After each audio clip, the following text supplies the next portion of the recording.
आज देखंतु गणमाध्यम रे सुभद्रा योजना को नहीं आउ गोटे बहुत बड़ अपडेट आसी देखंतु सुभद्रा योजनार जो तृतीय किस्तिर टंका आसीबो आपनकर जो राखी पूर्णिमा रे सुभद्रा योजनार जो तृतीय किस्तिर टंका आसीबो से तृतीय किस्त रे किछि हिताधिकारी को 5,000 टंका दिया जिवो।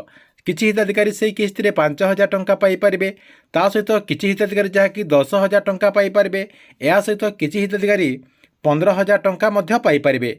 तेबे सरकार तरफ केउ मानकु 5,000 टंका दिया जिवो एवं केउ मानकु 10,000 टंका दिया जिवो। ता सहित केउ मानकु एका संगकु 15,000 टंका दिया जिवो। आपण माने जा कि एई वीडियो माध्यम रे पूरा डिटेल जानि पारिबे। सेति पई आपण माने वीडियोटी को शेष पर्यंत देखंतु।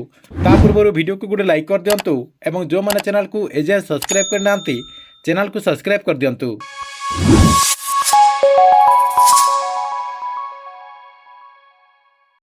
एठी आपण धरित्री न्यूज आर्टिकल रे देखि पारथुबे सुभद्रा बड़ अपडेट एका बेले मिलिबो 15,000 टंका। देखंतु सुभद्रा योजना को नहीं गोटे बहुत बड़ अपडेट जहाँकि धरित्री न्यूज रे आसी जाइए। एठी आपण डेट मध्ये देखि पारथुबे ता सहित आपनकर टाइम मध्ये एठी आपनकर मेंशन करा जाइए। देखंतु सुभद्रा योजना अधीन रे आपण जहाँकि एका संग को 15,000 टंका पाई परिबे। ता सहित एका संग को किछि हिताधिकारी जहाँकि 10,000 टंका पाई परिबे। ता सहित एका संग को आपण जहाँकि 5,000 टंका मध्य पाई परिबे। देखंतु केउ माने 5,000 टंका पाई परिबे एवं केउ माने 10,000 टंका पाई परिबे। ता सहित केउ मानको 15,000 टंका दिया जिवो। देखंतु प्रथम देखंतु आपण माने समस्त जानिचंती जे सुभद्रा योजना अधीन रे ए पर्यंत जहाँकि दुईटा किस्तिर टंका दिया जायछि। प्रथम किस्त रे जहाँकि किछि हिताधिकारी 5,000 टंका पाई सारचंती एवं किछि हिताधिकारी जहाँकि द्वितीय किस्त रे मध्य टंका पाई सारचंती।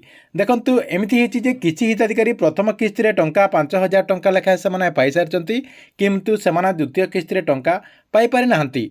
ता सहित एमिति किछि हिताधिकारी रहिचंती जो माने कि ए पर्यंत भी सुभद्रा योजना अधीन रे टंका पाई नांती। सेमाने किंतु प्रथमे सुभद्रा योजना जो आपनकर आवेदन प्रक्रिया स्टार्ट हैला सेही समय रे जहाँकि सेमाने आवेदन करचंती तथापि तांको अकाउंट को सुभद्रा योजना अधीन रे ए जाय टंका आसी नाही।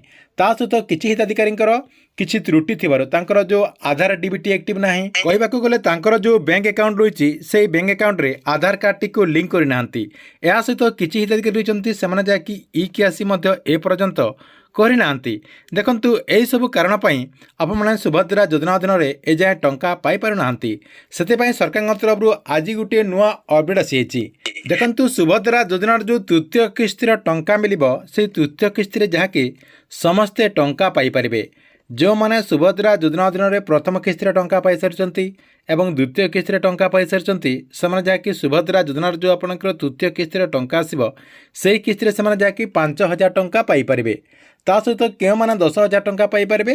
देखंतु जो माने प्रथम किस्त रे 5,000 टंका पाई सारचंती एवं सेमाने जदि सुभद्रा योजना अधीन रे द्वितीय किस्त रे आपनकर मार्च 8 तारिख रे जो द्वितीय किस्त रे टंका दिया गला मार्च 8 तारिख रे जदि आप माने सुभद्रा योजना अधीन रे द्वितीय किस्त रे 5,000 टंका पाई नांती ताले आप माने सुभद्रा योजनार जो आपनकर तृतीय किस्त रे टंका आसीबो आपनकर जो राखी पूर्णिमा दिन सुभद्रा योजनार जो तृतीय किस्त रे टंका आसीबो सेही किस्त रे जहाँकि आप माने एका संग को द्वितीय किस्त रे 5,000 टंका एवं आपनकर तृतीय किस्त रे 5,000 टंका एका संग को आप माने जहाँकि 10,000 टंका पाई परिबे।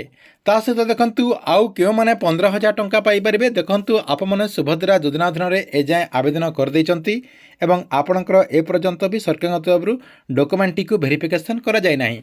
ता सहित देखंतु जदि आप माने सुभद्रा योजना अधीन रे आवेदन प्रथमे करिथिले किंतु आपनकर डॉक्यूमेंट टी ए भूल भटका रही आपनकर आधार कार्ड को नहीं किसी त्रुटि रही सहित आप ई-केआसी करना आपनकर जहाँ भी त्रुटि रही से त्रुटि को आप समाधान करदेला आप जहाँकि सुभद्रा योजना जो तृतीय किस्त टंका आसब से तृतीय किस्त आप जहाँकि एका सांग को 3टा किस्त टंका 15,000 टंका पाई परिबे। या सहित आउ केउ माने पाई परिबे।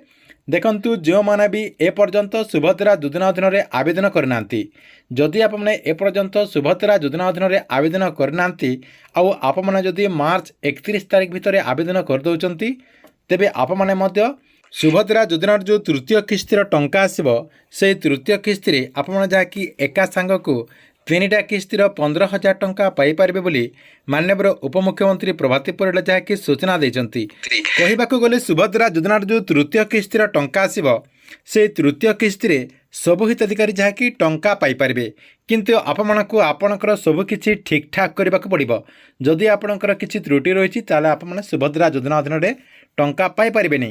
ସେଥିପାଇଁ ଯେଉଁମାନେ ଏପର୍ଯ୍ୟନ୍ତ ସୁଭଦ୍ରା ଯୋଜନା ଅଧୀନରେ 5,000 ଟଙ୍କା ପାଇନାହାନ୍ତି ଏବଂ ଆପଣମାନଙ୍କୁ ଯଦି 21 ବର୍ଷ ହୋଇଯାଇଛି, ଆପଣମାନେ ମାର୍ଚ୍ଚ 31 ତାରିଖ ଭିତରେ ଆବେଦନ କରିଦିଅନ୍ତୁ। ମାର୍ଚ୍ଚ 31 ତାରିଖ ଭିତରେ ଆପଣମାନେ ଆବେଦନ କରିଦେଲା ପରେ ଆପଣଙ୍କର ଯେଉଁ ତୃତୀୟ କିସ୍ତିର ଟଙ୍କା ଆସିବ, ସେହି ତୃତୀୟ କିସ୍ତିରେ ଏକା ସାଙ୍ଗକୁ ସୁଭଦ୍ରା ଯୋଜନା ଅଧୀନରେ 15,000 ଟଙ୍କା ପାଇପାରିବେ। ତା ସହିତ ଆପଣଙ୍କର ଯଦି କିଛି ତ୍ରୁଟି ରହିଛି ସେହିସବୁ ମଧ୍ୟ ଆପଣମାନେ ସମାଧାନ କରିଦିଅନ୍ତୁ, ଯାହାଦ୍ୱାରା ଆପଣମାନେ ସୁଭଦ୍ରା ଯୋଜନାର ଯେଉଁ ତୃତୀୟ କିସ୍ତିର ଟଙ୍କା ଆସିବ ସେହି କିସ୍ତିରେ ଏକା ସାଙ୍ଗକୁ 15,000 ଟଙ୍କା ପାଇପାରିବେ। ଠିକ୍ ଅଛି, ଏ ଥିଲା ସୁଭଦ୍ରା ଯୋଜନାକୁ ନେଇ ଗୋଟିଏ ବଡ଼ ଅପଡେଟ୍। ଆପଣମାନଙ୍କ ଭିଡ଼ିଓ କେମିତି ଲାଗିଲା କମେଣ୍ଟ ବକ୍ସରେ ନିଶ୍ଚୟ କରି ଗୋଟେ କମେଣ୍ଟ କରନ୍ତୁ।